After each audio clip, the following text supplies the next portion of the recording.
الحمد لله رب العالمين والصلاة والسلام على أشرف المرسلين وعلى آله وأصحابه أجمعين. أما بعد، أيها الإخوة الكرام، نلتقي وإياكم في هذا اليوم المبارك، ويومنا هذا هو السابع عشر من شهر شوال لعام 42 و400 وألف للهجرة، الموافق ل29 من شهر مايو لعام 21 و2000 كعادتنا في يوم السبت، ونحن ننشر المصحف بين أيدينا لتلاوة كلام ربنا عز وجل ومدارسته فيما بيننا، وما زلنا بصدد الحديث عن سورة يوسف عليه السلام، وكنا قد توقفنا في الدرس الأخير عند قوله تبارك وتعالى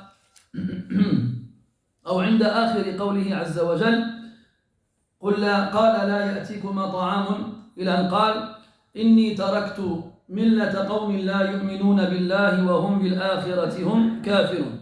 Mes très chers frères, nous nous réunissons comme chaque samedi. Nous sommes le 17e jour du mois de Shawwal 1442, c'est-à-dire le 29 mai 2021.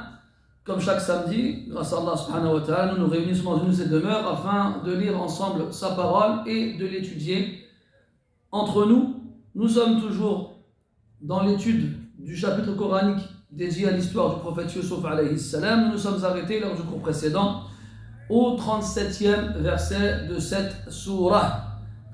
Et nous reprenons aujourd'hui مع قوله عز وجل: واتبعت ملة آبائي إبراهيم وإسحاق ويعقوب ما كان لنا أن نشرك بالله من شيء ذلك من فضل الله علينا وعلى الناس ولكن أكثر الناس لا يشكرون. On se remet dans le contexte, dans le... Quel âge tu as? Combien? 8 ans, Inch'Allah. T'es en CE2? Non? CM1? Hein?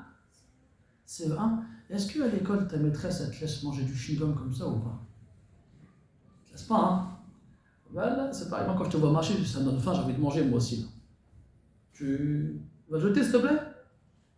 Allez, vas-y. On attend que tu reviennes.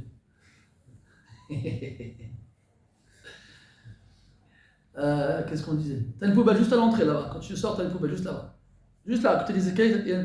Non, vas-y, passe par là-bas. T'as une poubelle à côté des escaliers là.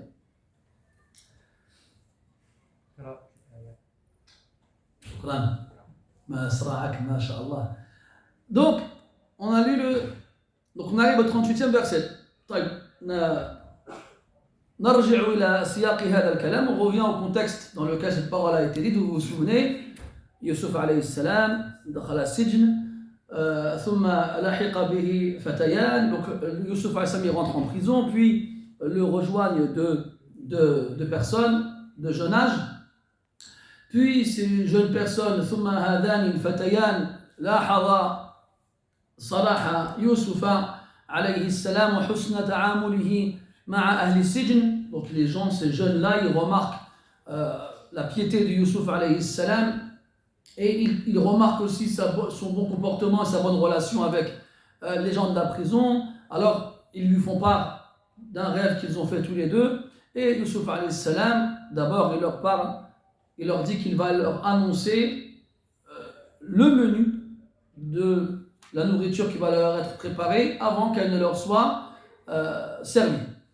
Puis il leur dit qu'il ne suit pas la religion de son peuple. إني تركت ملة قوم لا يؤمنون بالله. Pourquoi? Parce qu'ils ne croient pas en Allah subhanahu wa ta'ala. وهم بالآخرة هم كافرون. Donc en premier, il leur a dit cela pour qu'ils comprennent que cette faculté qu'il a est d'interpréter les rêves et de leur dire ce qu'ils vont manger avant que le repas ne leur soit servi, ça vient d'Allah subhanahu wa ta'ala. ذلكما مما علمني ربي.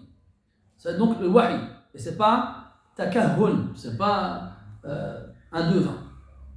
Puis il continue en leur disant: وَاتَّبَعْتُ مِلَّةَ آبَائِ إِبْرَاهِيمَ وَإِسْحَاقَ وَيَعْقُوبَ. Donc, أولا نفى عن نفسه اتباع قومه في دينهم حيث يخالف الحق.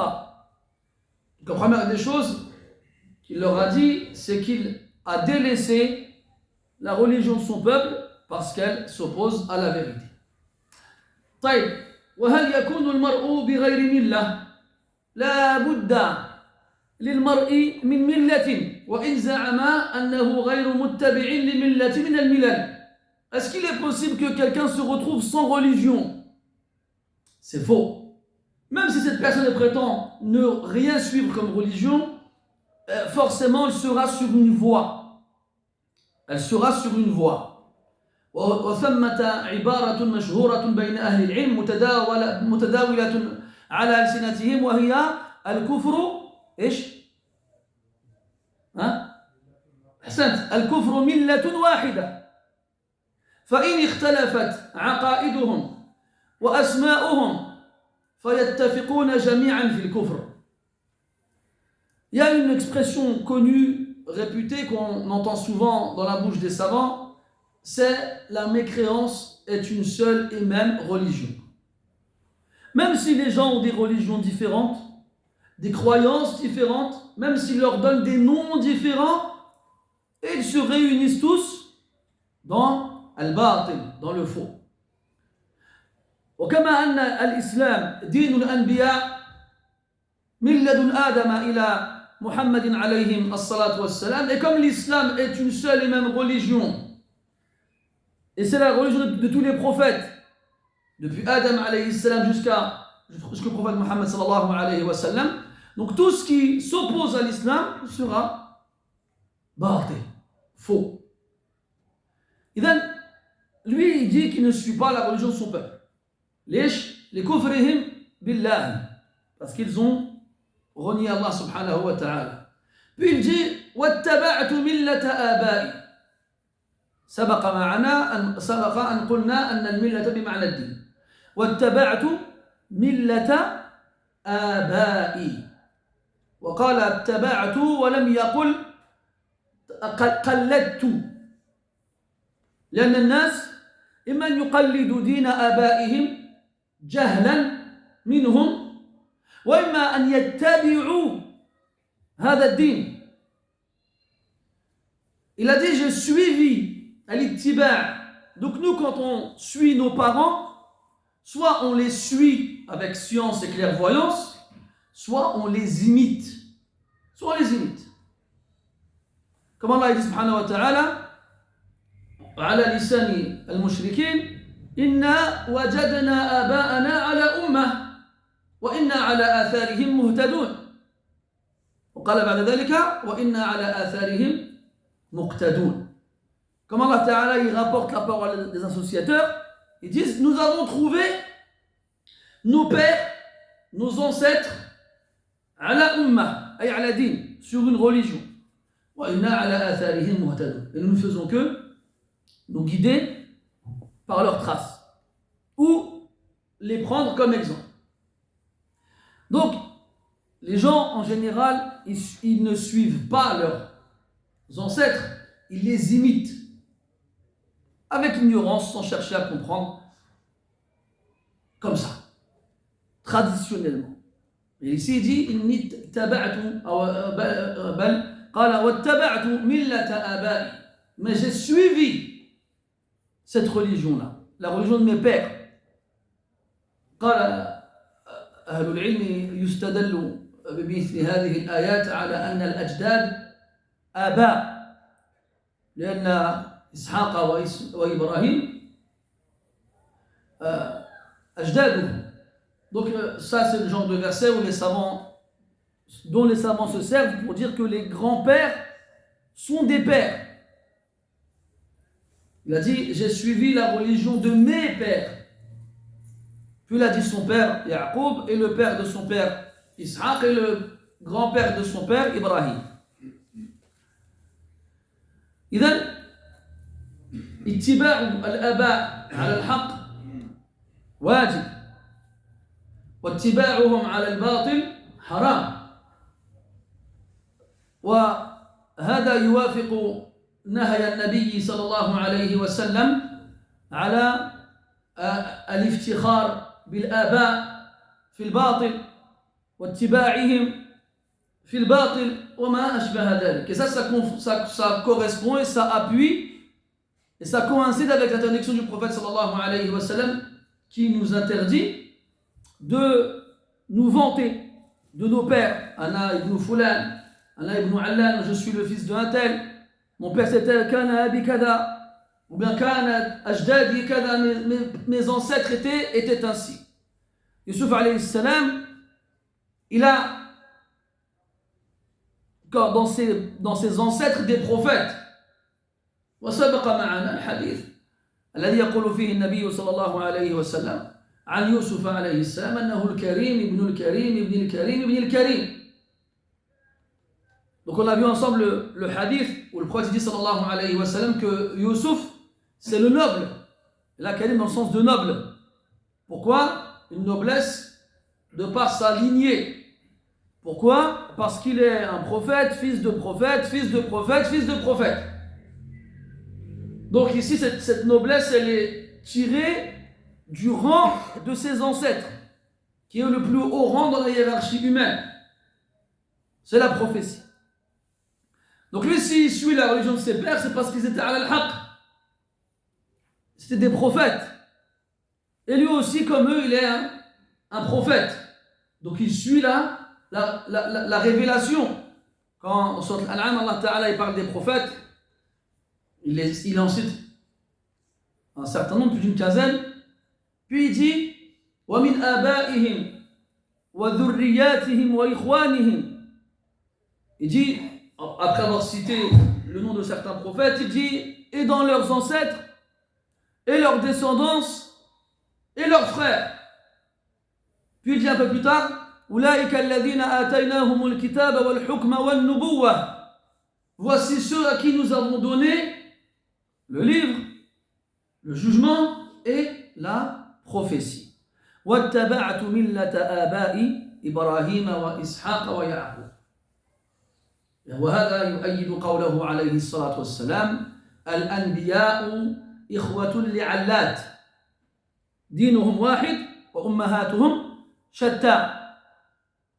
Ça correspond, ça appuie aussi le hadith du prophète sallallahu alayhi wa sallam. Les prophètes sont les fils d'un même père. Leur religion est la même et leurs mères sont différentes. Donc on a vu ensemble aussi le verset où Allah Azza wa Jalla dit Inna ad-dina 'inda Allah al-Islam. Wa hada 'ala al-itlaq. Wa laysa muqayyadan bi ما أوحاه إلى محمد صلى الله عليه وسلم. C'est comme dans le verset où Allah Ta'ala dit إن الدين عند الله الإسلام. La religion auprès d'Allah, c'est l'islam. On avait déjà vu ensemble une particularité quand le mubtada et le khabar ils sont ma'rifa. Comme c'est le cas ici. Bon, c'est pas mubtada, c'est ismu inna, mais c'est la même chose. Qu'est-ce qu'on peut tirer de la phrase nominale quand al-mubtada ou al-khabar ils sont tous les deux ma'rifa, ils sont tous les deux définis. Oui, Abdurrahman.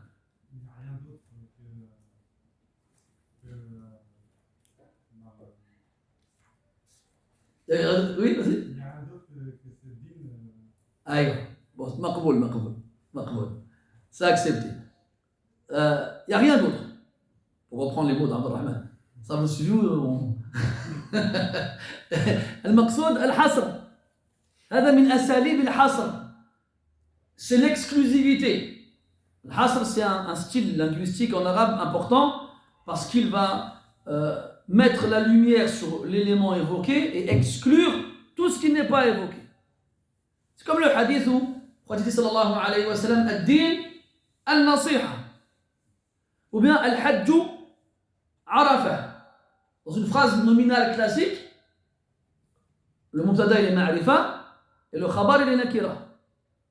D'accord? On a deux piliers dans la phrase nominale, le mubtada et le khabar. Je vais dire مثلا الرجل كبير.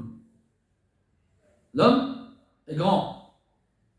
Si je dis الرجل الكبير, là c'est plus un khabar, c'est un na'at, c'est un adjectif. L'homme grand. Je vais en se voir. Là, Allah Ta'ala dit Inna ad-dina 'inda Allahi al-islam. Ad-din al-islam. En gros, laïsa 'inda Allahi dinun siwa al-islam. C'est ça qu'il faut comprendre. C'est-à-dire qu'il n'y a pas de religion auprès d'Allah Ta'ala en dehors de l'islam. Et ce verset, il faut le comprendre de façon absolue, dénué de restrictions. Depuis toujours, c'est comme ça. Depuis toujours, la seule religion auprès d'Allah Ta'ala, c'est l'islam. Depuis toujours. Et dans le Coran, quand vous lisez, vous verrez que de nombreuses fois, on retrouve le mot muslimin, ou bien muslim, que ce soit avec Nuh, alayhi salam, ou bien avec Moussa, alayhi salam, ou bien avec Isa, alayhi salam, et là, et d'autres. Donc, وَاتَّبَعْتُ مِلَّةَ آبَائِ إِبْرَاهِيمَ وَإِسْحَاقَ وَيَعْقُوبَ. وَاتَّبَعْتُ مِلَّةَ آبَائِ إِبْرَاهِيمَ وَإِسْحَاقَ وَيَعْقُوبَ. On se retrouve, on se rappelle aussi dans le Baqarah, quand Allah tabaraka wa ta'ala, il parle d'Ibrahim alayhi salam, il dit وَوَصَّى بِهَا إِبْرَاهِيمُ بَنِيهِ وَيَعْقُوبَ. وفي قراءة وأوصى بها إبراهيم بنيه ويعقوب. Donc Ibrahim alayhi salam, il a donc fait une wasiya, il a ordonné à ses fils, qui sont Ismaïl et Ishaq, de faire quoi? De suivre Milatut Tawhid, la religion du monothéisme, la voie du monothéisme. Inna Allah astafa lakum ad-din, fala tamutunna illa wa antum Muslimoun. Allah il vous a choisi la religion, ad-din, ma'rifa, encore une fois, défini. Il n'a pas dit dinan, non, ad-din. Il n'a pas dit une religion parmi tant d'autres. Il a dit la religion, la seule acceptée auprès de lui, subhanahu wa ta'ala. Donc Ibrahim il en a fait part à ses enfants avant de mourir, et Allah il dit wa Ya'qub, ainsi qu'à Ya'qub. Ya'qub qui est le père de Yusuf. Il n'y a pas de piège, t'inquiète. De Yusuf. Puis après, Ya'qub il en a fait de même avec ses fils. Am kuntum shuhada idh hadara Ya'qub al-maut idh qala li banihi ma ta'buduna min ba'di qalu na'budu ilahaka wa ilaha abaika Ibrahim wa Ishaqa wa Ibrahim wa Ismaïl wa Ishaq ilahan wahida wa nahnu lahu muslimun. De la même façon, Ya'qub alayhi salam, avant de mourir, il a réuni ses fils et il leur a dit qu'allez-vous adorer après moi? Ils lui répondirent nous allons adorer ton Dieu et le Dieu de tes pères qui sont Ishaq, Ismaïl, c'est son oncle, et plutôt Ibrahim, Ismaïl et Ishaq. Donc là on voit que c'est quelque chose qui se renouvelle, qui se perpétue. Ici, Yusuf alayhi salam, il dit Wattaba'tu millata aba'i. Et son propre père, il dit à ses fils avant de mourir qu'allez-vous adorer après moi? Ils lui répondent Ilahaka wa ilaha abaika Ibrahim wa Ismaïl wa Ishaq. Ilaha wahidan wa nahnu lahu muslimun. Donc c'est la religion de tous les prophètes et de tous les messagers. Mais là, il est important de préciser une chose. Aujourd'hui, on entend tout et n'importe quoi, malheureusement. Donc les croyants qui ont suivi Moussa alayhi salam à son époque, c'est des musulmans. Et les croyants qui ont suivi Isa à son époque étaient des musulmans. Comme dans Surat Yunus, Allah Ta'ala justement il parle d'un passage, d'un épisode de l'histoire de Moussa alayhi salam. Moussa il dit à son peuple فَعَلَى اللَّهِ تَوَكَّلُوا إِن كُنتُمْ muslimin. Placez votre confiance en Allah si vraiment vous êtes soumis musulmans. Et Allah Ta'ala aussi dans Surat Al-Ma'idah, quand il parle d'un épisode de l'histoire de Isa alayhi salam, il parle des Hawariyoun, donc des apôtres,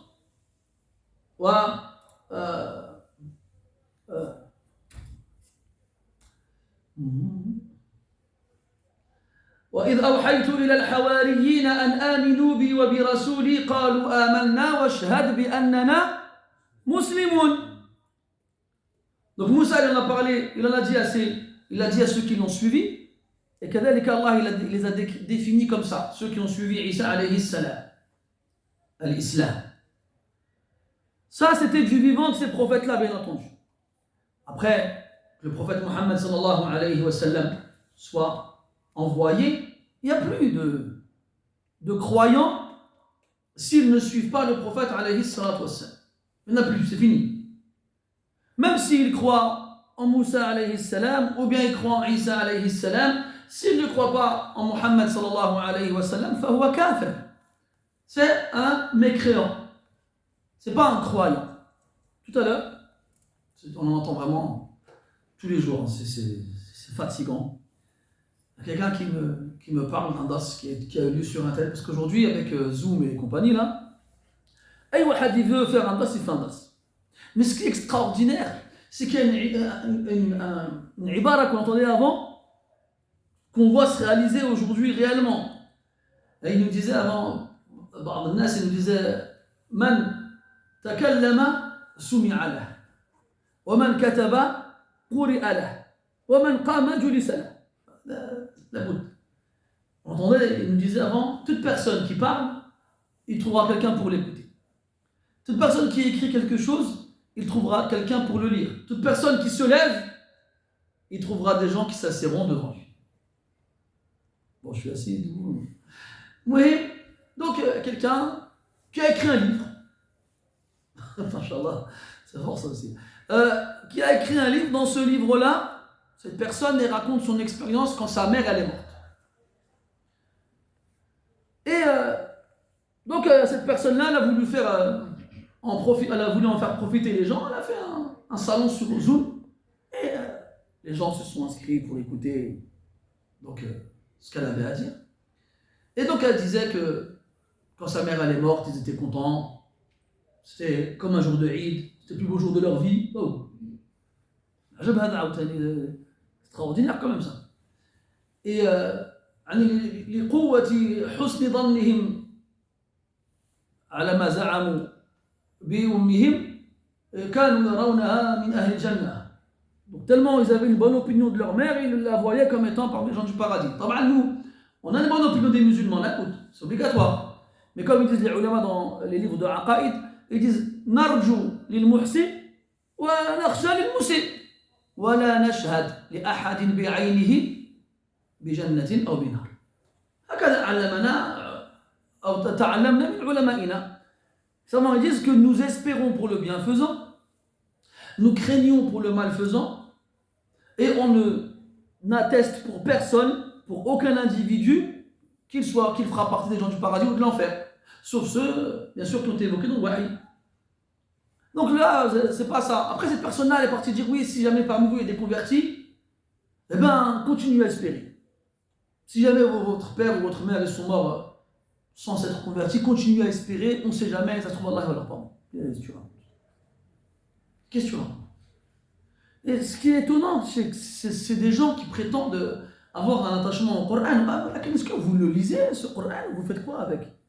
Juste vous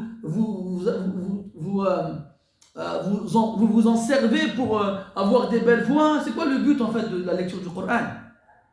Qu'est-ce qu'on en fait de ce Coran? C'est extraordinaire quand même. هذا تكذيب لصريح القرآن de prétendre une chose pareille.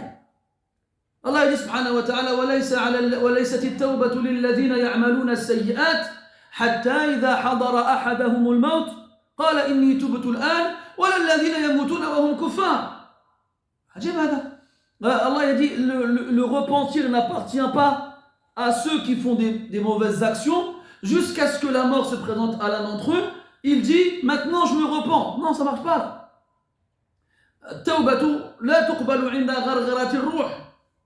Le repentir il n'est pas accepté lorsque l'âme elle est en train de sortir. Puis Allah a dit ni ceux qui meurent en étant mécréants. Ou encore Allah subhanahu wa ta'ala dit ما كان للنبي والذين آمنوا أن يستغفروا للمشركين ولو كانوا أولي قربى من بعد ما تبين لهم أنهم أصحاب الجحيم. Allez, quand quelqu'un de ta famille meurt et que tu vois qu'il fait partie des gens de l'enfer, tu implores pas le pardon pour lui. Comment tu sais toi qu'il est min ahli an-nar? Allah dit subhanahu wa ta'ala min ba'di ma tabayyana lahum annahum ashabul jahim. Comment toi tu sais toi qu'il fait partie min ahli nar? T'as le wahi, t'as pas le wahi. Donc la seule chose sur laquelle tu peux te reposer, c'est haluhu 'inda mawtihi. Son état quand il est mort. In mata kafiran fa huwa min ahli nar. S'il est mort mécréant, il est min ahli nar. Il n'y a pas d'autre alternative possible. Il n'y en a pas. إن الذين كفروا وظلموا لم يكن الله ليغفر لهم ولا ليهديهم طريقا إلا طريق جهنم خالدين فيها أبدا. Qu'est-ce que tu veux de plus clair?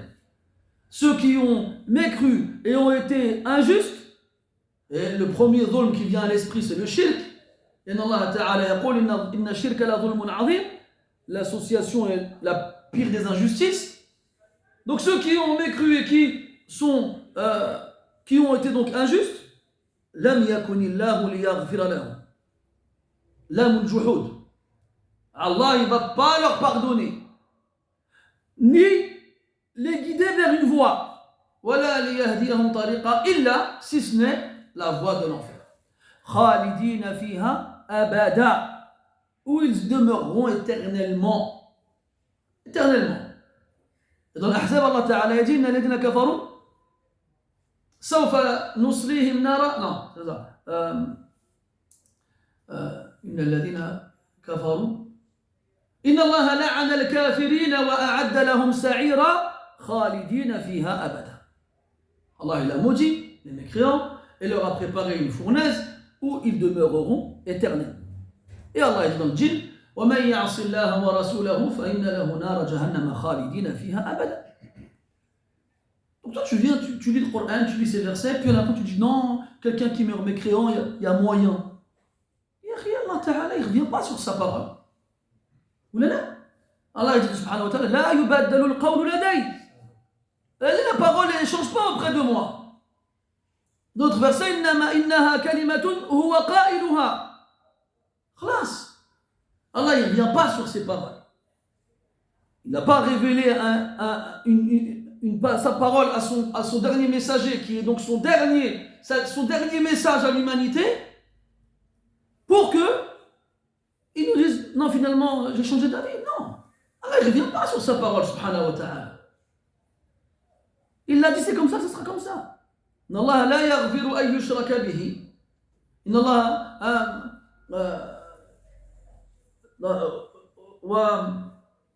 لقد كفر الذين قالوا إن الله هو المسيح ابن مريم وقال المسيح يا بني إسرائيل اعبدوا الله ربي وربكم إنه من يشرك بالله فقد حرم الله عليه الجنة.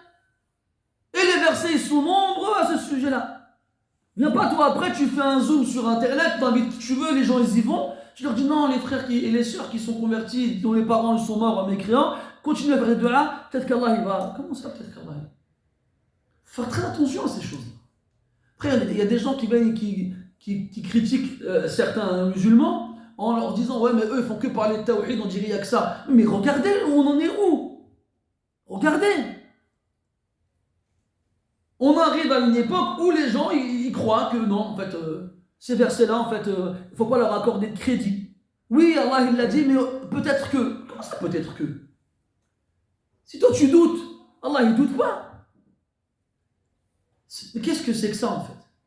Et là tu vois que ces gens-là qui vont passer leur temps à critiquer les autres, qui ont insisté sur la croyance, eh ben, ils sont tombés dans ce piège-là.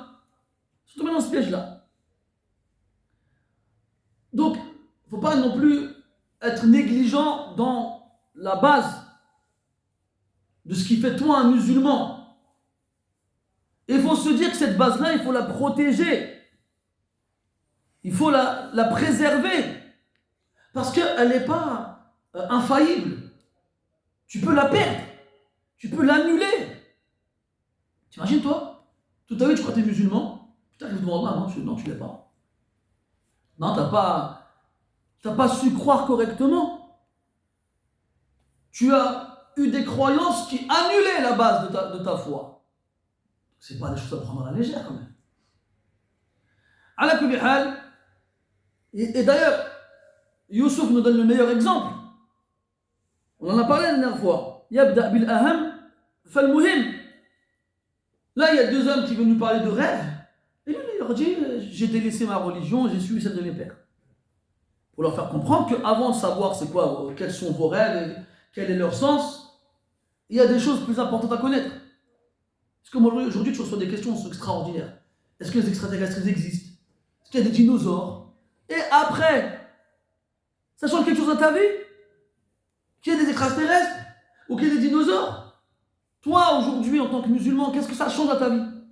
Même demain, il y a un dinosaure qui sort de la terre. Qu'est-ce que ça change dans ta vie? On va très souvent parler de ces choses-là, de ce problème dans les priorités. C'est comme une fois l'imam Ahmed dans une de ses assises, il y a un homme, il lui dit هل يأجوج ومأجوج من العرب فقال له رحمه الله أحكمت العلم كله حتى تسأل عن هذا. Et lui, il y en a, il dit est-ce que Gog et Magog c'est des arabes? Il lui dit est-ce que tu as maîtrisé toute la science pour aller poser une question pareille? Ça y est, j'ai fini avec la science, j'ai tout su, maintenant je peux m'intéresser à ces choses-là. C'est ça qui nous fait comprendre l'imam Ahmed rahimahullah. C'est que toi, tu as des priorités en tant que musulman dans ta croyance, dans tes adorations. Pourquoi? Tu veux savoir, toi, si la terre elle est plate ou bien elle est ronde, ou si il y a des extraterrestres dans le ciel, ou s'il y a des dinosaures? Qu'est-ce que ça change à ta vie? Ça ne change rien, ça. Ça ne change strictement rien. وهذا من تلبيس إبليس حيث يصغر على المسلم أكبر الأشياء ويكبر عليه أصغرها. Ça, c'est partie des ruses du diable. Il va rendre des choses importantes, minuscules. Auprès du musulman, c'est pas grave, ça, c'est insignifiant, ça. Et à l'inverse, il va lui faire grossir des choses qui, en vrai, ne sont pas aussi importantes que ça. Al-Muhim, واتبعت ملة آبائي إبراهيم وإسحاق ويعقوب. Et j'ai donc suivi la religion de mes pères, Ibrahim, wa Ishaq, wa Yaqub. Vous remarquez rien dans ce verset? Il n'y a rien qui attire votre attention, juste comme ça, en restant sur Zahirullah. L'ordre des citations des... Hassan, Tartib. Il a commencé par Ibrahim, alors c'est son ancêtre le plus lointain, et il a fini par Yaqub, alors que c'est son père. Lèche. لماذا أبو بكر؟ هو الأصل أحسنت نعم. Comme Allah dit dans de nombreux versets, ملة أبيكم إبراهيم. La religion de votre père Ibrahim. عجيب هذا. إبراهيم المنزلة عند الله سبحانه وتعالى عظيمة جدا. Ibrahim il occupe un degré auprès d'Allah Ta'ala extraordinaire. Au point où Allah Ta'ala il a associé sa religion au nom de ce prophète-là. Donc c'est pour ça qu'il a commencé par lui, Ibrahim wa Ishaq wa Yaqub. وكذلك يقال أن عدل إلى هذا الترتيب من باب احترام الأكبر فالأصغر.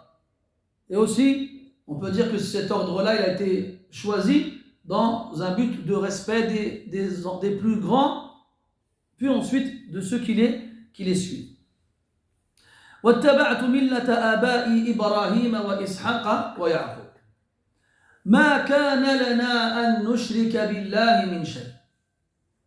لا كذلك لا بد أن ننظر إلى هذه الجملة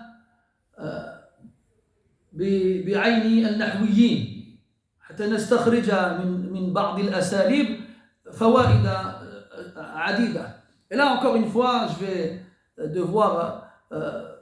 on va devoir se pencher sur la construction de cette phrase-là en l'analysant grammaticalement. ما كان لنا أن نشرك بالله من شيء.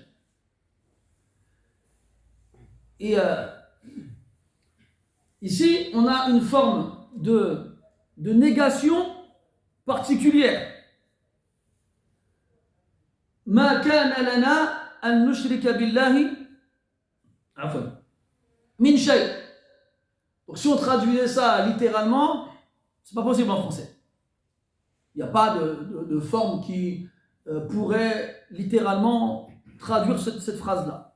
Alors on dirait, il ne nous appartient pas d'associer à Allah quoi que ce soit. ما كان لنا أن نشرك بالله من شيء فهناك مبالغة في النفي. Donc ici il y a une exagération dans la négation avec ma al-nafiya, avec la marque de la négation ma, puis on a à la fin min al-zaïda et tankir shay. Donc on a min ici qui a été rajouté. Donc quand on dit rajouter, comprenez ça d'un point de vue grammatical, laysa min arkan al-jumla. C'est un mot qui ne fait pas partie des piliers de la phrase. Dans le sens où si tu l'enlèves, la phrase reste la même. Donc à ce moment-là, à quoi il sert? Ce mot-là, à quoi il sert? قال النحويون للتأكيد. C'est pour appuyer la phrase. Puis on a shay qui est nakira, qui est indéfini. Et la qaïda dit النكرة في سياق النفي تفيد العموم. Que le nom indéfini dans une phrase négative indique la généralité. Donc ici, il y a vraiment beaucoup de formes dans la phrase qui viennent exagérer et appuyer et confirmer la négation, la possibilité, l'éventualité à ce que Ibrahim, Ishaq, Yaqub, Yusuf fassent le moindre shirk, la moindre association, le moindre polythéisme. كأن التوحيد صار سجية فيهم. C'est comme si le tawhid, l'unicité d'Allah Azza wa Jal, le monothéisme pur, était devenu une partie d'eux. Yarhamukallah, de laquelle ils ne peuvent pas se séparer. Comme ton cœur. Ça veut dire qu'il y a des parties de ton corps que tu peux enlever. Il y a des parties de ton corps, si on te les enlève, tu peux continuer à vivre. Tes bras, tes jambes, tes oreilles, l'akhiri. Là, tu ne peux pas. Comme le cœur, comme les poumons.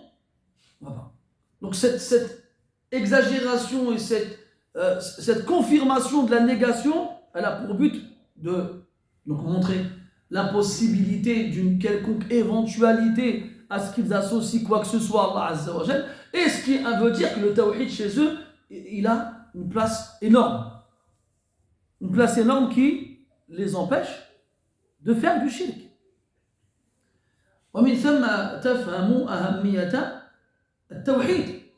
Et là tu comprends l'importance du tawhid. وكلما عظم توحيدك لله عز وجل فصرت ممن نجاه الله تعالى من أن تشرك به شيئا. Donc plus ton tawhid, ton monothéisme, il est pur, il est fort, plus Allah Ta'ala il te préserve de l'association. Voilà, aks bil aks. Et malheureusement, et vice versa. À l'inverse, si le tawhid il est faible, alors qu'est-ce qui va t'empêcher de tomber dans le shirk? Qu'est-ce qui va t'empêcher de tomber dans le shirk? Ma kana lana an nushrika billahi min shay'. Donc si on comprend de cela que la yajuz lil anbiya an yushriku billahi subhanahu wa ta'ala, comme on va le voir par la suite aussi, parce qu'il va évoquer une des raisons pour lesquelles justement ils ne doivent pas associer Allah subhanahu wa ta'ala. Donc si les prophètes, ils disent qu'on n'a pas le droit d'associer Allah subhanahu wa ta'ala à quoi que ce soit, alors que eux ils sont ayyadoun bil wahi, ma'asoumoun min al-wuqu'i fi shirk. Ils sont assistés par la révélation et ils sont préservés par Allah ta'ala de tomber dans l'association. On avait vu ensemble le khilaf des ulama sur ismatul anbiya. Il y a une différence chez les savants sur quoi de quoi les prophètes ils sont préservés. est-ce qu'ils sont préservés de tous les péchés, les grands et les petits? Mahal khilaf. Est-ce qu'ils sont préservés des grands péchés? Mahal khilaf. Est-ce qu'ils sont préservés du shirk? Il n'y a pas de khilaf. Il n'y a pas de khilaf. Ils sont tous préservés du shirk. Tous. Donc ils sont préservés du shirk et ils disent on ne doit pas associer Allah subhanahu wa ta'ala. غيرهم من باب أولى. يعني celui الذي ليس معصوما من الوقوع في الشرك مع جاهله بما ينافي التوحيد أليس من باب أولى أن يجتهد غاية الاجتهاد حتى لا يقع فيه. Et celui qui n'est pas préservé de tomber dans l'association avec son ignorance des éléments qui annulent la foi ne devrait pas encore faire 1 milliard d'efforts pour justement ne pas tomber dedans. Ça un rappel fort, comme on a pu le voir dans d'autres circonstances où le prophète sallallahu alayhi wa sallam fait des invocations, il demande à Allah ta'ala de ne pas l'égarer. Dit a'udhu bi'izzatika la ilaha illa ant an tudillani. Ajib hada. Est-ce qu'Allah il va égarer le prophète sallallahu alayhi wa sallam? Non, il a préservé de l'égarement. Et pourtant le prophète sallallahu alayhi wa sallam demande à Allah de le préserver de l'égarement. Ça c'est pour que nous, c'est comme quand Ibrahim alayhi salam, qu'est-ce qu'il dit? Wajnubni wa baniya an na'buda al-asnam. Et préserve-moi ainsi que mes fils ou mes enfants d'adorer les statues. La ya'manuna min makrillah. Ils ne se sentent pas à l'abri de la ruse d'Allah subhanahu wa ta'ala. C'est comme quand le prophète il va voir les compagnons, il leur dit Anta fil jannah.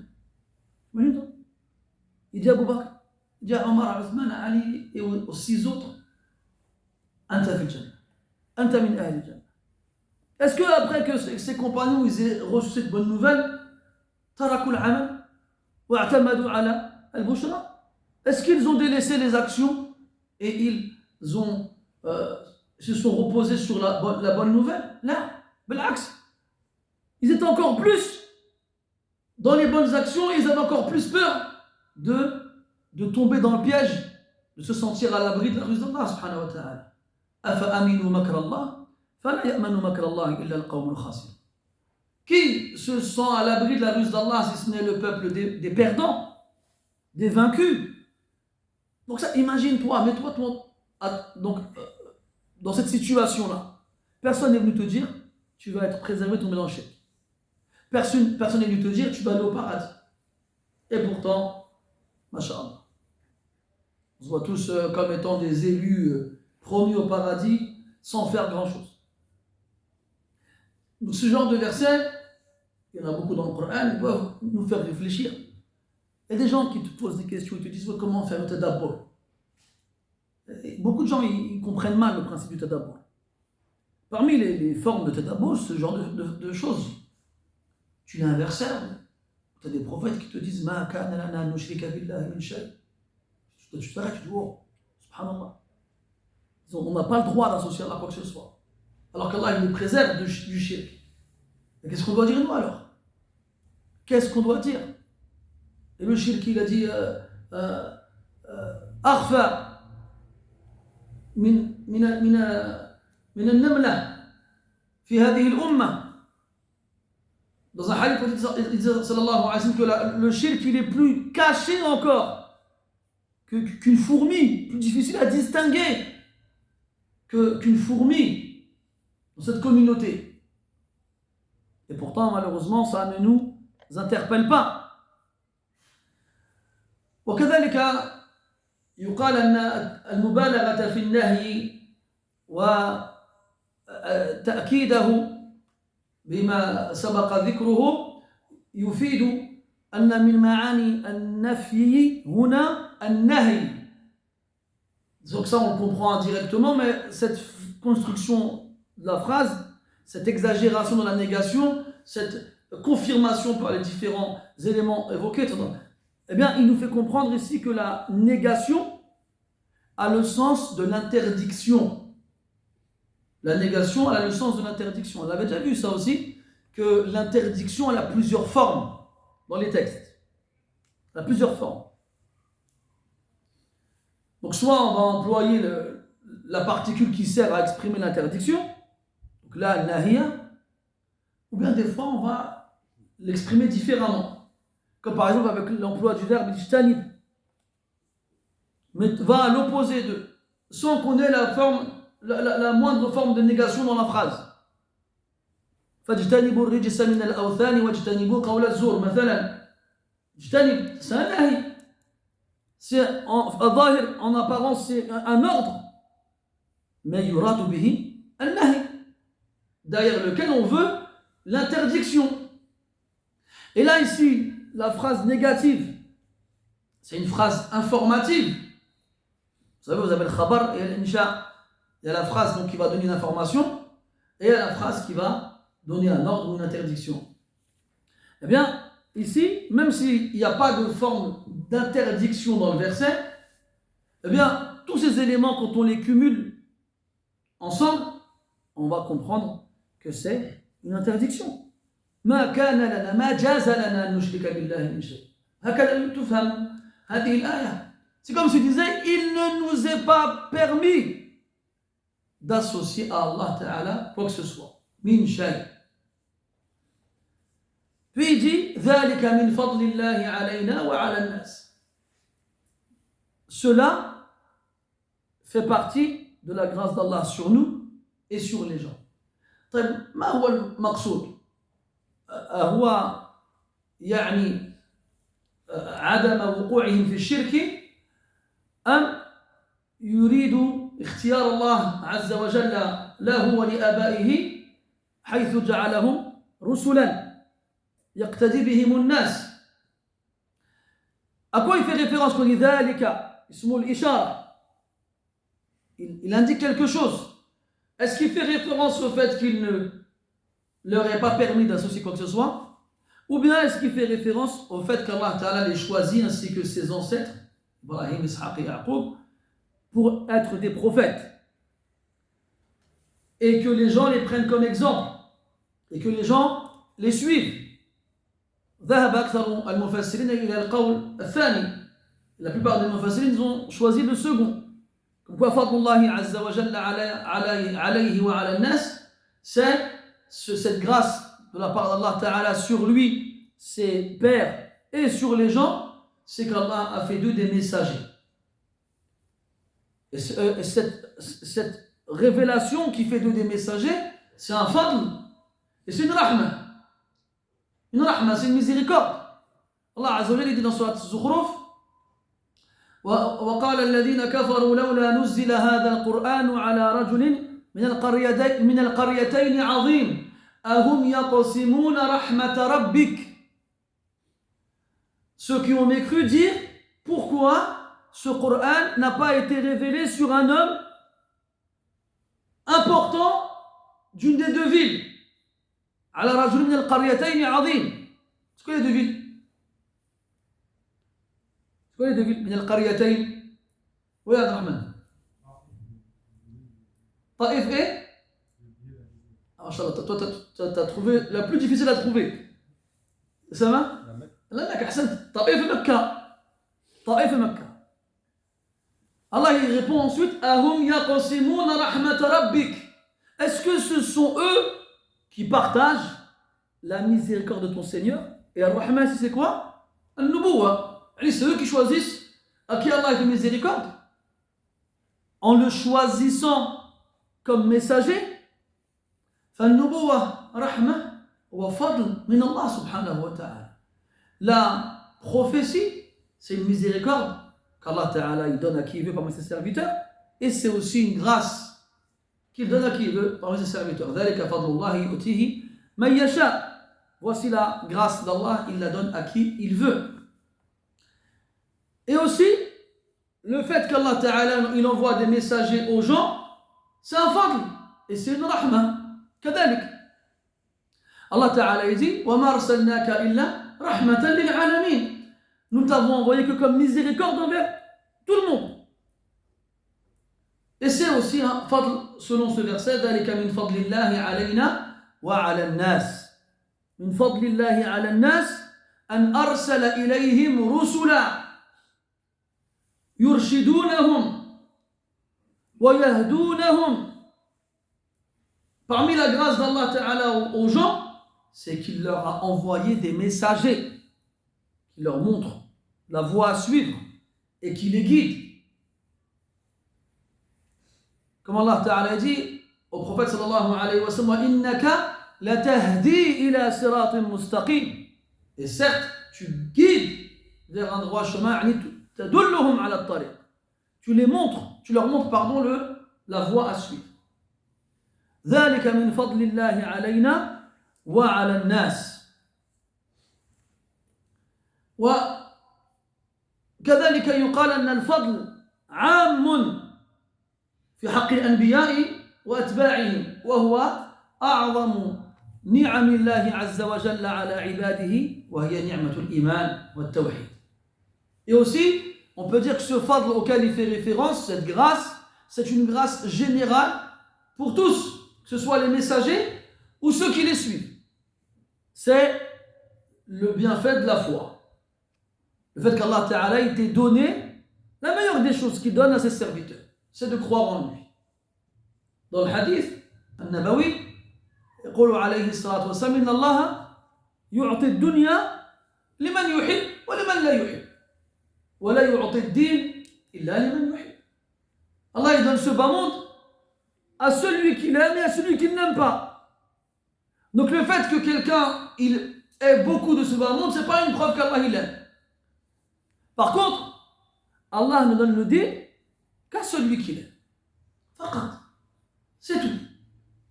Donc celui qui a le din et qui le suit de la meilleure façon, هذا الله تعالى يلي. ذلك من فضل الله علينا وعلى الناس ولكن أكثر الناس لا يشكرون. Mais la plupart des gens ne sont pas reconnaissants.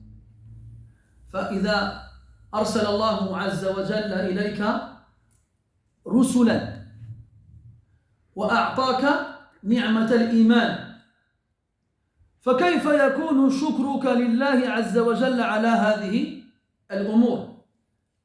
Quand Allah Ta'ala il t'a envoyé des messagers et il t'a donné la foi, comment être reconnaissant?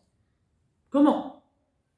Eh bien, en suivant ces messagers et en préservant cette foi, en la préservant, en la protégeant. Comme toi, Allah, il te donne de l'argent. Tu vas le protéger. Tu vas le mettre dans un lieu sûr.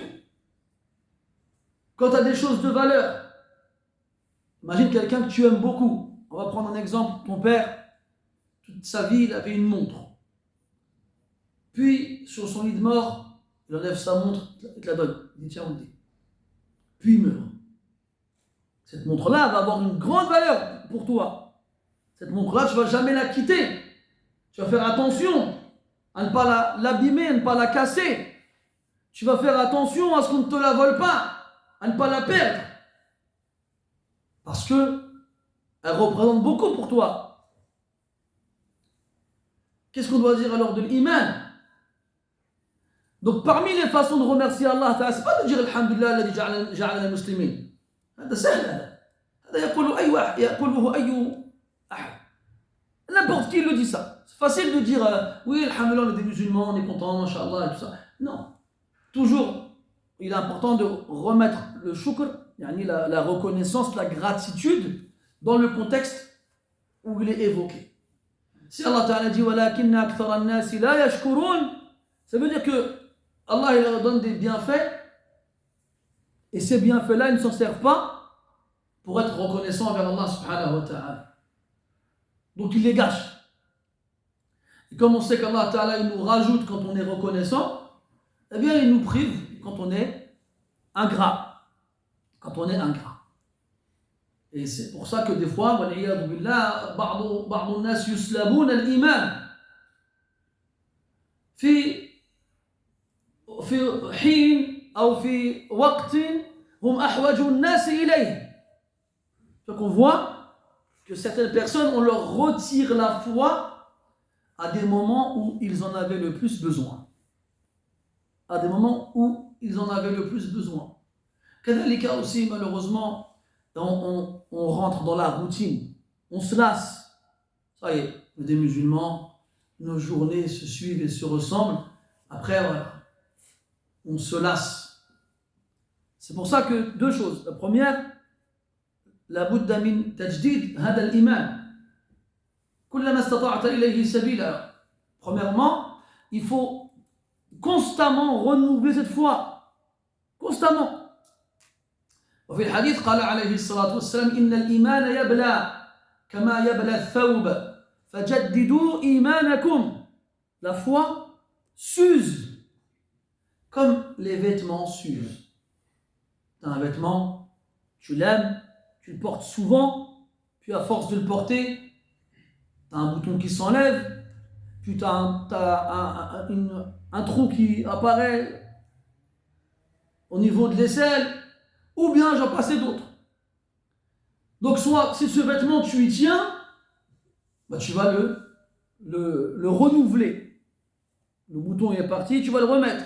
Il y a un trou qui s'est formé, tu vas le coudre, tu vas le raccommoder, donc la foi, elle s'use comme le vêtement, il s'use. À force de le porter, la foi s'use. Donc il faut la renouveler. Jaddidu imanakum, renouveler votre foi. Et Omar ibn Khattab, radiallahu anhu, des fois, il était assis à la mosquée comme ça, il y a des gens qui passaient, il leur disait Ta'alaw, nu'min sa'a. Venez, qu'on croit pendant un moment. Qu'est-ce que dans le sens où on va parler d'Allah subhanahu wa ta'ala, on va se dire des paroles profitables, et ainsi notre foi, elle va augmenter. Et à l'inverse, du moins la seconde chose, c'est de ne pas faire comme ceux qui nous ont précédés parmi les gens du livre. C'est ça qui leur est arrivé. Allah dit subhanahu wa ta'ala وَلَا يَكُونُوا كَالَّذِينَ أُوتُوا الْكِتَابَ مِنْ قَبْلُ فَطَالَ عَلَيْهِمُ الْأَمَدُ فَقَسَتْ قُلُوبُهُمْ. Et qu'ils ne soient pas comme ceux à qui le livre a été donné auparavant. فَطَالَ عَلَيْهِمُ الْأَمَدُ. Le temps leur a semblé long. Mallou. Ils se sont lassés. Ça y est, c'est devenu machinal. C'est devenu une routine qui a plus de goût, qui a plus de saveur. Tu vas à la mosquée, quand tu vas à la mosquée, tu fais la prière, tu rentres chez toi, tu attends la prochaine prière. C'est devenu mécanique. Il n'y a plus de spiritualité, il n'y a plus d'âme dans ces actions-là. Des actions dénuées d'âme. Juste des mouvements. Même hatta ce qu'on dit, on ne pense pas au sens de ce qu'on dit. Comme il disait Uthman radiyallahu anhu, il disait لو كانت قلوبنا حية لما مللنا من كتاب الله. Si nos cœurs étaient vivants, on ne se serait jamais lassé du Coran. Jamais. Ça c'est Uthman, il dit ça. Uthman qui faisait rak'atayn, il faisait le Coran entièrement dedans. Imagine. Quelqu'un qui fait rak'atayn, dans lesquels il lit le Coran entier, il te dit si nos cœurs étaient vivants, on ne se serait pas lassé du Coran. Et quelqu'un qui réussit à lire le Coran dans rak'atayn la nuit, il se lasse du Coran. Il ne se lasse pas du Coran. Il est tellement dans un état de quiétude, de sérénité. Quand il prie, il est en train de lire le Coran, il lit. Il arrive à la moitié. Bon Dieu, je fais un raka'a, on sait jamais. Je regarde un peu pour la seconde. Après, il se lève dans la seconde raka'a et puis il finit la deuxième moitié. Là, tu vas tarawih à la mosquée, même il fait un juz, il fait un ruba' dans la raka'a, un quart de hizb. Et les gens ils commencent à dire, oh, il abuse là. Bzaf, atoul alina l'imam. Baraka. Et les gens disent, ouais, c'est trop. Il en fait trop là l'imam. Alors là, la réalité. Les gens ils se sont lassés. Et comme c'est devenu normal, pour eux c'est normal. Je suis musulman, je fais la prière tous les jours, c'est bon. Pourquoi je serais reconnaissant envers Allah pour une chose normale? Donc Allah Ta'ala, et là on se dit, il y a beaucoup de gens qui se posent la question, oui mais regarde moi Allah il m'a rien fait. Ma vie continue, tout se passe bien. Non, min a'zami al-hirman an tajhala annaka mahrum. Parmi les pires formes de la privation, c'est de ne même pas te rendre compte que tu es privé. Comment le prophète il appelle cette relation avec la foi? Il dit halawat al-iman. ثلاث أو ثلاثة من كنا فيه ذاق حلاوة الإيمان. Dans un hadith, il emploie une forme, une phrase, elle est, du moins une façon, une expression, elle est forte. Il dit la saveur de la foi, la saveur, halawat al-iman. Quand tu manges quelque chose de sucré et que tu découvres le goût, toi, tes sens ils sont émoustillés, tu dis c'est bon ça. C'est bon, tu vois. Et là, qu'est-ce que tu as envie de faire? Qu'est-ce qui te vient à l'esprit? Zid! Oulala! Je te ramène à la maison, je te pose un gâteau. Ah, c'est quoi comme gâteau ça? Redouk. On va trafier. C'est quoi comme gâteau? Goûte. N'aie pas peur. Alors tu prends comme ça, au début tu as des appréhensions. Tu goûtes comme ça avec le bout des lèvres. Après tu croques, après tu te sais. Le goût, il envahit ta bouche. Après, les sensations du plaisir se répandent dans tout ton corps. Tu vois, c'est bon. Et après, tu as envie une deuxième, une troisième. Tu vas manger 3-4 fois, puis à la fin, il n'y en aura plus. Et là, tu es là comme ça en train de baver. Tu dis, non, il y en a encore, il n'y en a plus. Ah, il n'y en a plus. Après, là, tu es dégoûté, il n'y en a plus. Et là, à ce moment-là, chaque fois que tu vas revenir chez moi, tu vas dire, il y a encore du gâteau de la dernière fois. Là, tu vas devoir revenir que pour manger ce gâteau. Parce que tu as goûté à sa saveur. Tu ne peux plus t'en passer. C'est fini.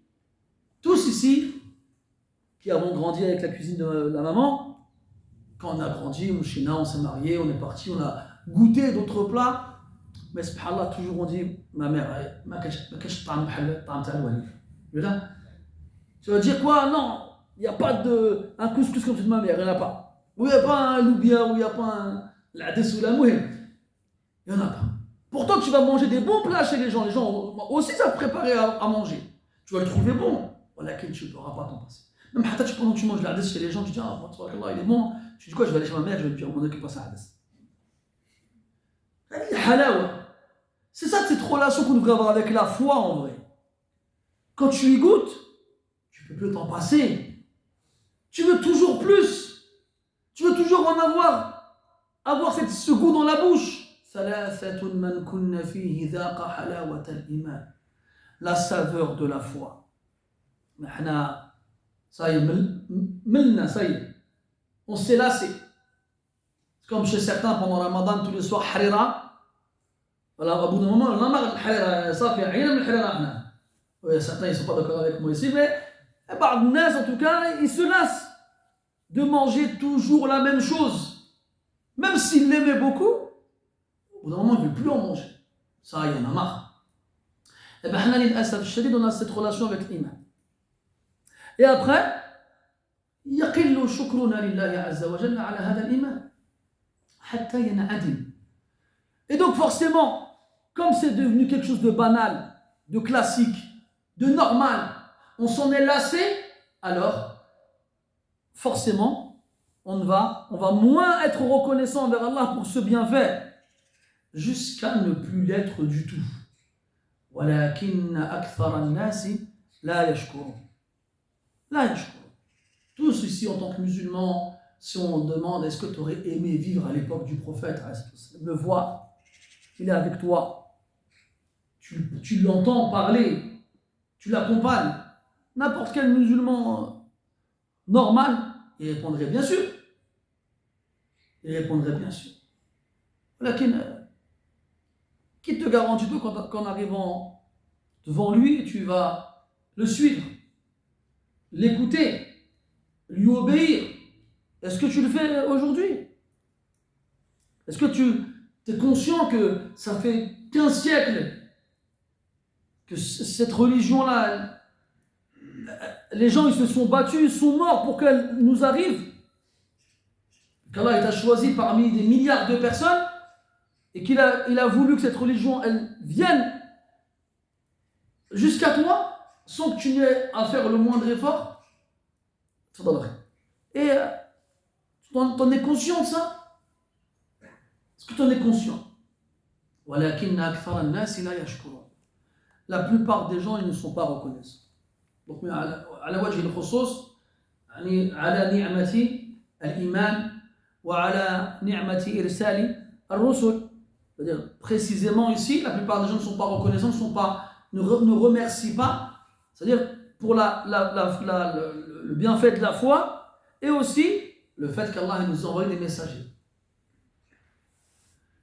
وكذلك بصفة عامة أكثر الناس لا يشكر.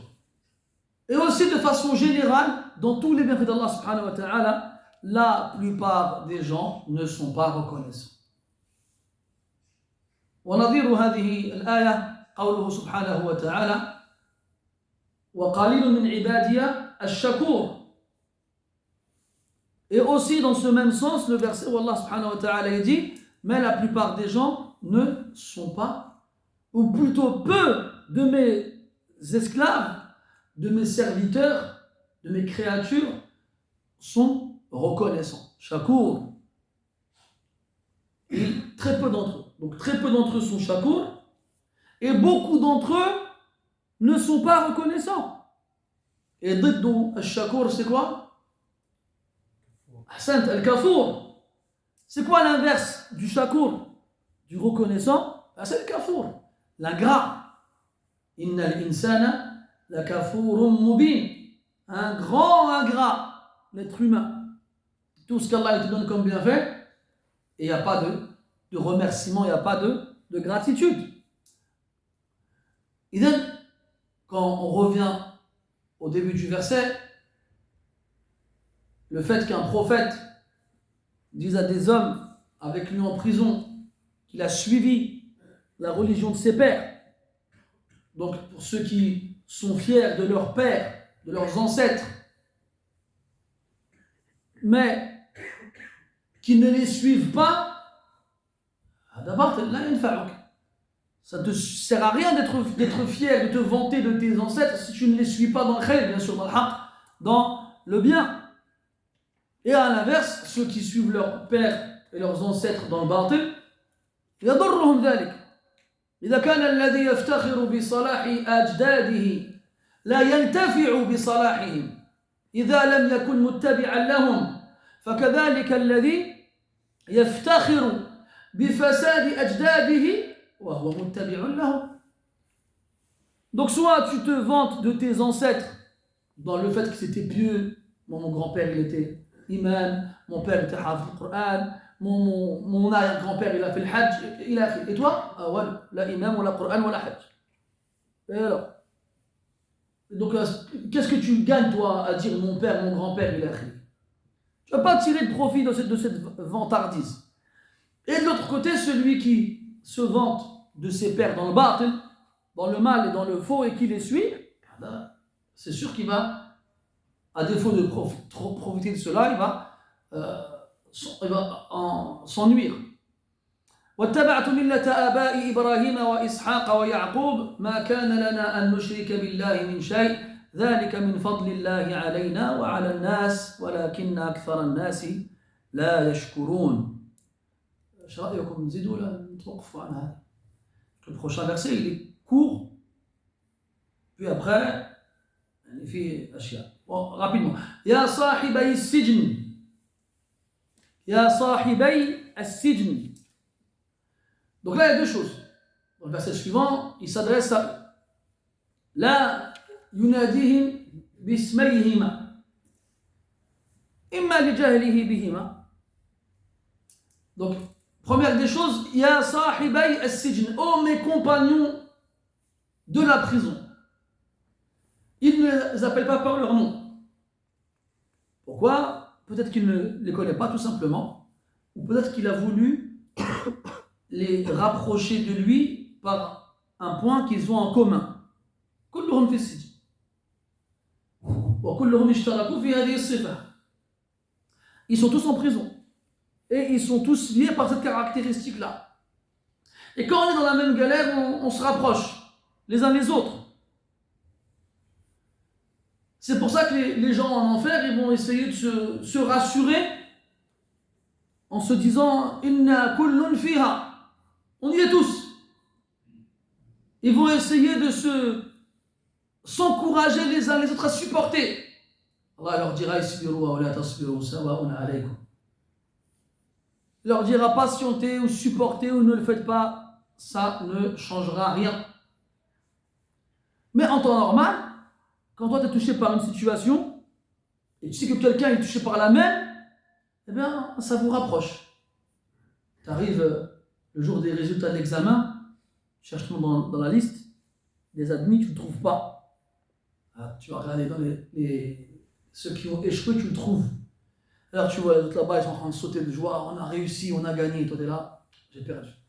Puis Hadina fait, t'as raté toi aussi? J'ai raté. Ah, là tout de suite tu sens, ça va sahibin ça. Là tout de suite tu vas sentir une proximité qui va se créer, un lien. Dès que tu trouves quelqu'un dans la même galère que toi, tu dis oh, subhanallah comme moi. Allez on donne écoute maintenant. Donc là il les a appelés avec cette caractéristique-là pour créer un lien, une proximité. On va leur dire on est pareil, vous et moi, écoutez-moi. Et ça nous fait comprendre que dans la da'wa, quand on appelle les gens, Allah subhanahu wa ta'ala, il faut leur faire comprendre qu'on est pareil. Et dans le sens où on est tous les deux concernés par cette obligation qui est de croire en Allah et de l'adorer. Subhanahu wa ta'ala. Et aussi, il faut se servir des points communs pour les tashab an-nas ilayk, pour tirer les gens vers toi. Soit des fois, il y a des gens, je parle de moi ou d'autres, qui disent ouais, mais lui, on dirait il parle avec des gens de la cité. Il y a quelqu'un ici qui a grandi aux Champs-Élysées ou à Versailles. Donc voilà, ça rentre dans la parole hadithun nas bima ya'qilun. On parle avec les gens d'une façon qu'ils comprennent, qu'ils ont l'habitude d'entendre. Ça m'est arrivé pendant la khutbah, je suis en train de faire la khutbah et puis je vois dans l'assemblée, je vois un visage, je m'étonne. Parce que lui, quand j'étais petit, c'était un caïd de la cité. Je dis, oh subhanallah, il est là. Une fois, ça m'est arrivé ici, subhanallah, pendant la khutbah, je regarde les gens pendant la khutbah et puis je reconnais le visage d'une personne. Flan, il est venu à la mosquée. C'est pas il vient écouter moi, c'est pas ça ce qui compte. C'est qu'il vient à la mosquée Aslan. Puis je vois un frère qui était lui aussi avec moi dans le même quartier quand on était petit. Je lui dis, tu sais, j'ai vu qui à la mosquée? Il me dit, non, j'ai vu Flan. Il me dit, mais il vient tout le temps. Subhanallah. Et il m'a même dit, quand une fois, il me dit, je l'ai vu une fois à la mosquée. Je lui dis, parce qu'il est donné. Il dit, pourquoi tu viens ici? Je lui dis, j'aime bien, mais quand il parle, on dirait qu'il parle avec moi. Mais on ne se force pas en même temps. On parle comme ça.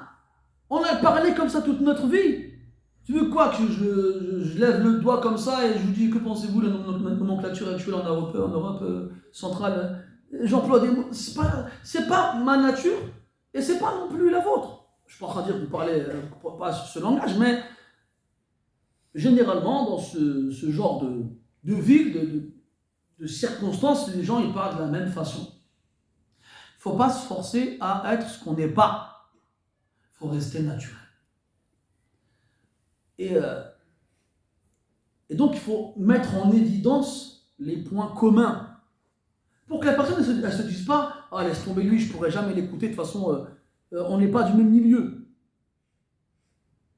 Non, il faut qu'ils comprennent que si, qu'on a grandi dans des cités, qu'on a connu les mêmes, on va dire, choses, et que si Allah Ta'ala, par sa grâce et sa miséricorde, il nous a permis de suivre ce chemin-là, je lui demande de ne pas nous en égarer, eh bien, rien ne rend cela impossible pour toi aussi. Comment ils nous disent, ouais, moi laisse tomber, j'ai fait trop de bêtises, il y en a qui disent carrément, je vais aller en enfer. Je dis, faut pas dire des choses comme ça. Faut pas dire des choses comme ça. Ils étaient pires que toi, ils sont devenus mieux que nous. La porte, elle est toujours ouverte, alhamdoulilah. Donc, ala kulli hal ya sahiba yis-sijn. C'est comme moi, demain, par exemple, je vais faire une khutbah dans mon quartier où j'ai grandi. Ce serait différent. Je sais ce que vous faites, moi. Dans les cages d'escalier à 3h du matin. Je sais qui c'est qui. Je sais qui fait des roues avec sa moto toute la journée. Je pourrais même dire, toi, je crois que je me rappelle pas, toi. T'imagines? Si on pouvait prêcher là où on a. Comment on dit déjà? Créché pour la rime. T'imagines? Ça aurait un impact énorme. Et ça, c'est un problème, justement, quand on nous ramène des gens qui ont étudié dans un pays étranger, même s'ils parlent très bien le français. Masha'Allah. Il parle très bien le français, il arrive d'une khutba, mais lui, il fait une khutba académique à des gens. Allah alim si ça veut écrire académique. Non. Et c'est pour ça que le message, il passe pas. C'est pour ça. Donc premièrement, il a mis en évidence le point commun pour créer entre eux une proximité, une relation. Puis, il dit à sahibay, sahib, la yuqalu li sahibi sahib illa inda toul as-suhba. Le mot sahib en français, on traduit par compagnon, c'est un adjectif qu'on n'emploie que quand on est resté longtemps ensemble. Longtemps ensemble. Alors que, comme on a pu le voir ensemble, jusqu'à présent, ils ne sont pas restés longtemps. Youssouf, il est resté longtemps en prison. Allah a dit,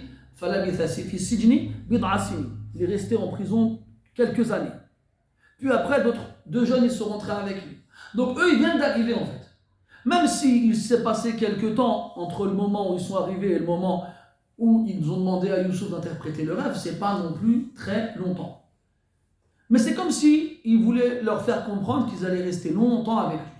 Ya sahibay as-sijn. Parce que lui, jusqu'à présent, quand il a entendu les rêves de ces deux personnes-là, il sait qu'un des deux, yuqtal. Un des deux, il va mourir. Il va être tué, il le sait. Et lui, jusqu'à présent, il ne veut pas éveiller le soupçon. Il ne veut pas que l'un d'entre eux il comprenne qu'il ne va pas rester longtemps en prison. Parce qu'il va se faire tuer. Alors, il emploie des termes qui vont, entre guillemets, pas brouiller les pistes, mais éloigner cette éventualité de leur part. Comme quoi, ils ne vont pas rester longtemps en prison. Ya sahibay as-sijn. أأرباب متفرقون خير أم الله الواحد القهار. Et là, il va droit au but. Parce que ce sont deux aqbat, des coptes. On a vu ensemble que les aqbat, ils étaient des mushrikins. Ils adoraient autre qu'Allah subhanahu wa ta'ala. Et là, il veut leur faire comprendre que ce din qui est le leur, il est batil. Cette religion qui est la leur, elle est fausse. Elle est nulle. Et elle n'est pas bonne. Arbab jam'u rabb. Arbab, c'est le pluriel de rabb. Et ici, donc c'est dans le sens de al-khaliq, al-raziq, al-mudabbir. Arbabun mutafarriqun. Est-ce que différents dieux sont mieux? Amillahu al-wahid al-qahhar. Et quand il dit mutafarriqun, yani dispersé, divisé. ليش؟ لأن المشركين يعتقدون في كل آلهة يعبدونها خصلة معينة. Les associateurs, ceux qui adorent différentes divinités, eh bien en général, ils vont attribuer à chaque divinité une particularité. Le dieu de la pluie, le dieu du vent, le dieu du feu, le dieu de ci, le dieu de ça. Donc ils vont donner à chaque divinité une particularité qui va les pousser à l'adorer. أما الله سبحانه وتعالى اجتمع فيه من صفات الكمال ونعوت الجلال ما تفرق في غيره مما يعتقده أهل الباطل طبعا. Alors qu'Allah subhanahu wa ta'ala s'est réuni en lui dans les attributs de la perfection et les caractéristiques de la majesté, ce qui s'est dispersé dans les dieux adorés par les associateurs, selon bien sûr leur croyance. Donc pourquoi adorer plusieurs dieux pour des caractéristiques que vous leur attribuez, Alors que ces caractéristiques-là, Allah les a toutes, et mieux. Pourquoi alors? Et ça, c'est un istifham taqriri. On a vu ensemble que dans le balagha, dans la rhétorique arabe, l'interrogation, la phrase interrogative, elle avait plusieurs sens possibles. Et pas seulement le fait de vouloir poser une question. Soit des fois c'est pour affirmer quelque chose ou infirmer quelque chose. Soit c'est pour mettre en évidence une affirmation ou mettre en évidence une négation. Et là, c'est pour leur faire prendre conscience de la réalité, leur faire reconnaître qu'Allah Ta'ala khayr. D'ailleurs, dans l'autre verset, Allah Ta'ala, qu'est-ce qu'il dit? Allahu khayrun amma yushrikun. Est-ce Allah le mieux ou ce qu'ils adorent en dehors de lui? On le verra dans le verset la prochaine fois, Inch'Allah Ta'ala, quand Allah il dit après, In hiya illa asma'un sammaytumuha. Des noms que vous avez nommés, que vous avez donnés. Allah Ta'ala il dit, Walillahi al-asma'ul husna fad'uhu biha. Et Allah, il a les plus beaux noms et c'est lui qui se les est donnés. C'est pas quelqu'un qui est venu qui a donné à Allah Ta'ala des noms. C'est Allah Ta'ala qui s'est nommé ainsi. Et il nous a informés dans le Coran de ces noms-là. Et chacun de ces noms, il indique donc, des attributs parfaits. Donc des noms sublimes et des attributs parfaits. Donc celui qui adore telle statue, parce que selon lui, cette statue-là, elle lui donnera la subsistance. Et l'autre qui va adorer une autre statue, parce que selon lui, cette statue-là, elle va lui donner une descendance. Et celui qui va adorer une autre statue, il est akhiri. Tout ça, Allah Ta'ala le donne. Tout ça, Allah Azza wa Jal, c'est lui qui a la perfection dans toutes ces choses-là. Pourquoi adorer d'autres dieux? C'est ça la question. أأرباب متفرقون سواء في العدد أو في الحجم أو في ما يعتقدونه فيه من أشياء, que ce soit dans le nombre ou dans la taille ou dans ce qu'ils lui attribuent comme particularité dans leur croyance, tout ça, eh bien Allah subhanahu wa ta'ala toujours sera meilleur. D'ailleurs, dans de nombreux versets, Allah Ta'ala fait référence à ça. Comme quoi, s'il y avait d'autres dieux, les choses seraient différentes. Et Allah dit subhanahu wa ta'ala, مَا اتَّخَذَ اللَّهُ مِنْ وَلَدٍ وَمَا كَانَ مَعَهُ مِنْ إِلَهٍ إِذًا لَذَهَبَ كُلُّ إِلَهٍ بِمَا خَلَقَ وَلَعَنَ بَعْضُهُمْ عَلَى بَعْضٍ. Si Allah il n'a pas d'enfant et il n'y a pas d'autre Dieu avec lui, sinon chaque Dieu se serait isolé.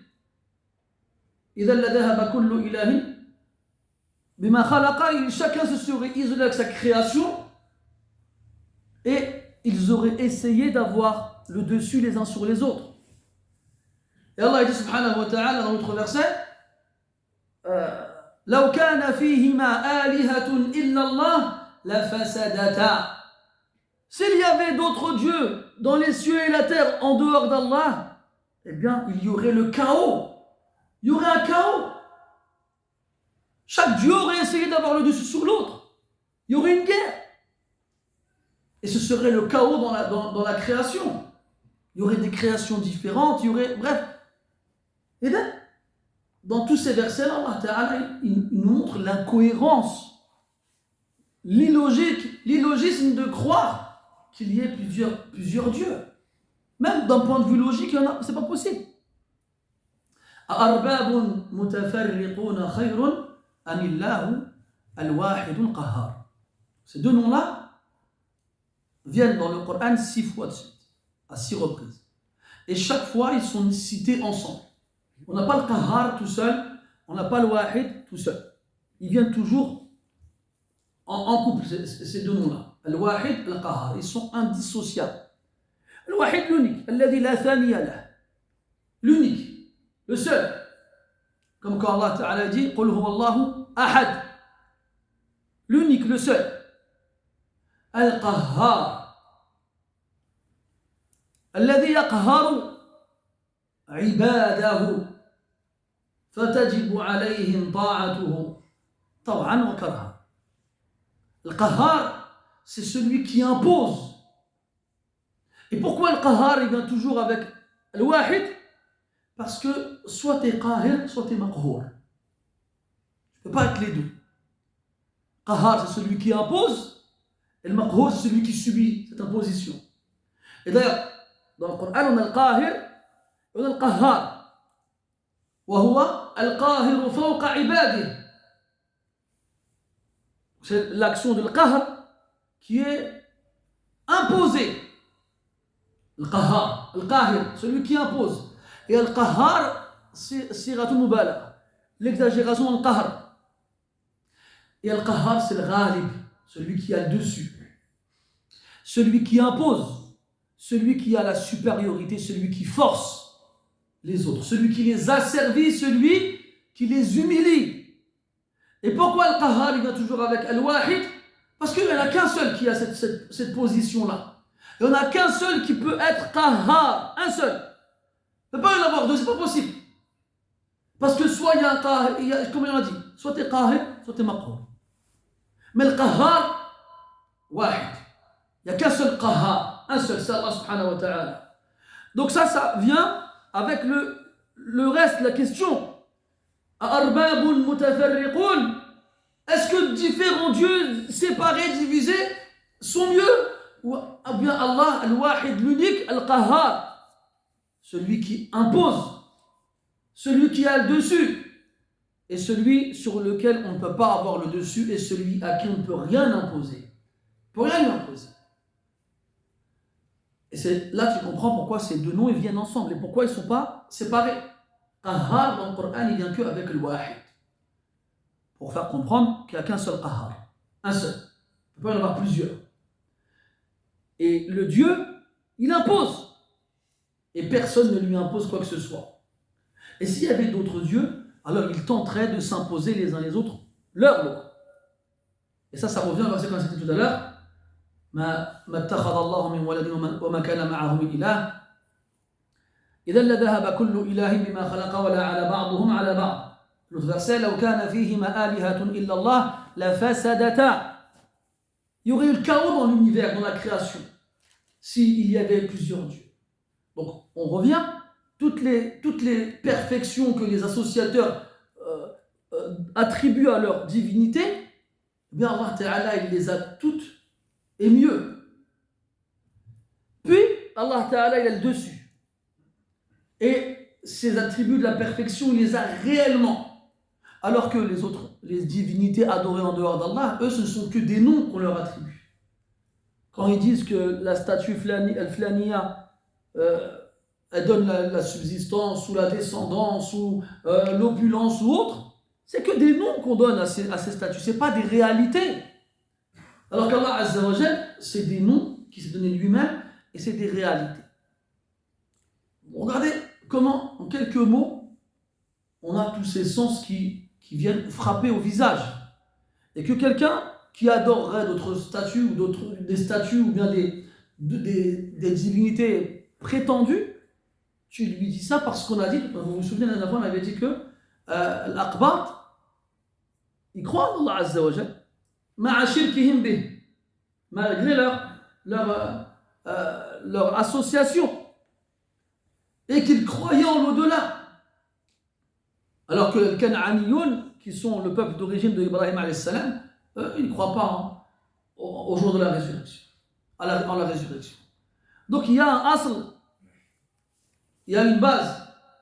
Quand il leur dit Arbabun mutafarriquna khayrun amillahu al-wahid al-qahhar, il leur parle de choses qu'ils connaissent, comme Quraysh. Quraysh, ils connaissaient, enfin, Allah subhanahu wa ta'ala, dans le sens où il savait que c'était lui qui avait créé les cieux et la terre, et il reconnaissait son existence.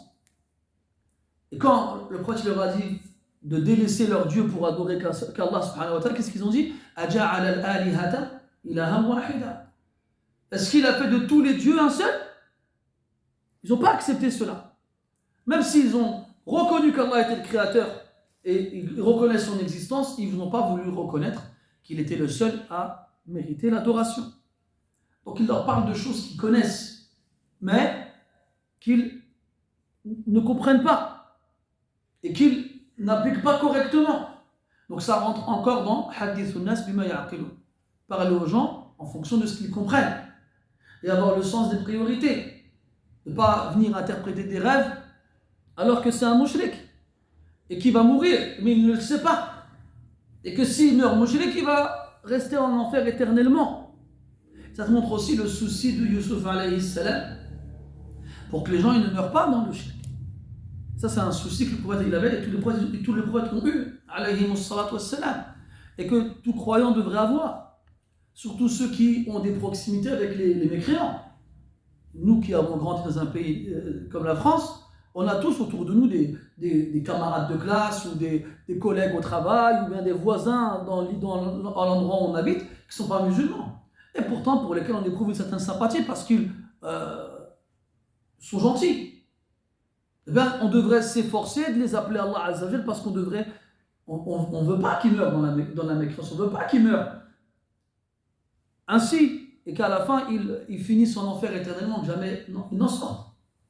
Quand le prophète a été voir un juif qui était malade et il l'appelait à se convertir à l'islam, et quand ce jeune il s'est converti, le prophète était heureux.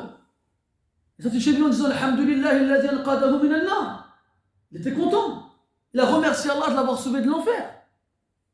Pour te montrer que c'était la première chose qu'il lui a dit. Il visite un voisin de confession juive alors qu'il est malade. Pas pour lui demander s'il va bien, tout va bien et tout ça. Comme beaucoup malheureusement ne comprennent pas ici. Dans le sens où ils disent non, on doit avoir un bon comportement avec eux, bien sûr, on ne dit pas le contraire. Mais dans quel but? Juste pour être gentil avec eux, c'est tout? Non. Dans le but à ce qu'ils, Inch'Allah Ta'ala, ils se convertissent à l'islam. Et qu'ils sortent de la mécréance et qu'ils ne meurent pas ainsi. C'est dans ce but-là qu'on doit faire les choses.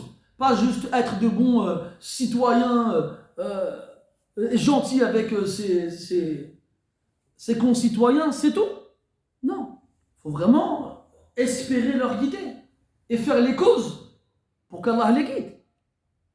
Sauf qu'il est avec eux en prison et c'est ce qu'il fait pendant un long moment, jusqu'à la fin leur dire le sens de leurs rêves.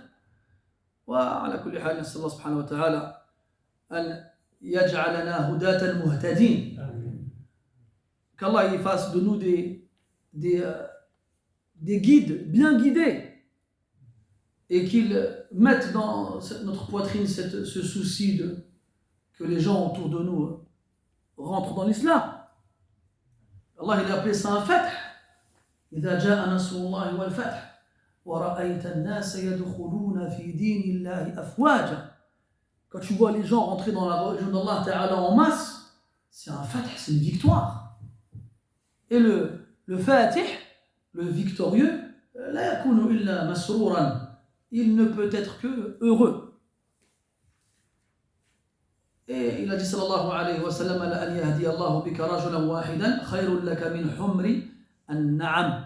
Que Allah Ta'ala guide par ta cause une seule personne est meilleure pour toi que les chamelles rousses. فنسأل الله تعالى أن يجعلنا من الموحدين الشاكرين الذين يدعون الناس إليه يأمرون بالمعروف وينهون عن المنكر إنه ولي ذلك والقادر عليه. سبحانك اللهم وبحمدك أشهد أن لا إله إلا أنت نستغفرك ونتوب إليك. وصلى الله على نبينا محمد وعلى آله وصحبه أجمعين والحمد لله رب العالمين وبارك الله فيكم.